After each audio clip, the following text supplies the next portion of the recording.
ख्रीष्ट येशूको नाममा तपाईँहरू सबैलाई जय मसीह।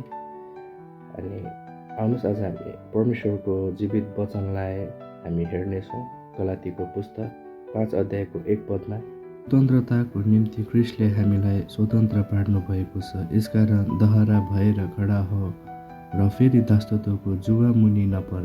आमेन। साँच्चै नै यो पावलको सुसमाचार गलाती 5 अध्यायको 1 पदमा लेखे अनुसार अनि स्वतन्त्रताको निम्ति तपाईँ र मेरो निम्ति ख्रीष्ट येशूले हामीलाई स्वतन्त्र दिनुभएको छ। उहाँले चाहिँ हामीलाई स्वतन्त्र दिनको निम्ति उहाँ 2025 वर्ष अगाडि चाहिँ उहाँ कल्भरी क्रुसमा मर्नुभयो। उहाँले चाहिँ हामीलाई मोल तिरेर छुटाउनु भएको छ। त्यो पापको दासत्वबाट चाहिँ त्यो पापको जुवा मुनिबाट चाहिँ हामीलाई परमप्रभुले छुटाउनु भएको छ, छुटकारा दिनुभएको छ। अनि यहाँ लेखिएको छ स्वतन्त्रताको निम्ति ख्रीष्टले तपाईँ र मलाई स्वतन्त्र पार्नु भएको छ, यसकारण दहरिला भएर खडा हो।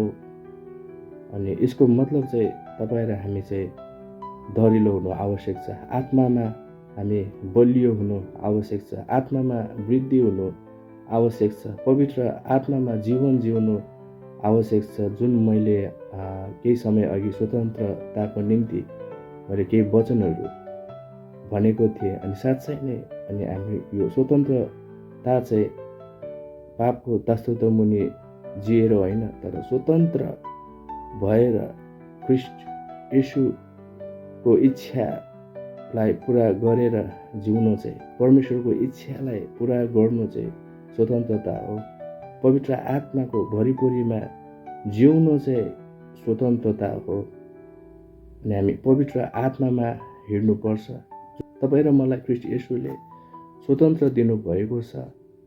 हामी चाहिँ पवित्र आत्मामा स्वतन्त्र हुनु आवश्यक छ।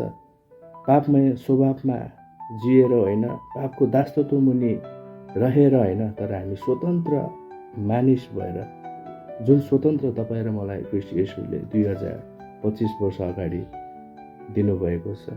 अनि यो स्वतन्त्रता चाहिँ हामी खराब कुरामा हामी लाग्नु हुँदैन, मोज मजामा खानु र पिउनुमा मात्र होइन, तर पवित्र आत्मामा जिउनु। पवित्र आत्माको त्यो गलाती 5:22 लेखिअनुसार त्यो फलहरू अनुसार जिउनु चाहिँ स्वतन्त्रता हो। ख्रीष्टले हामीलाई स्वतन्त्र पार्नु भएको चाहिँ पापको जुवा मुनि होइन, तर हामी स्वतन्त्र मानिस भएर पवित्र आत्मामा भरिएर दरिलो भएर जिउनु हो, ताकि फेरि हामी पापको जुवा मुनि नपरौँ भनिएर चाहिँ भनिएको छ।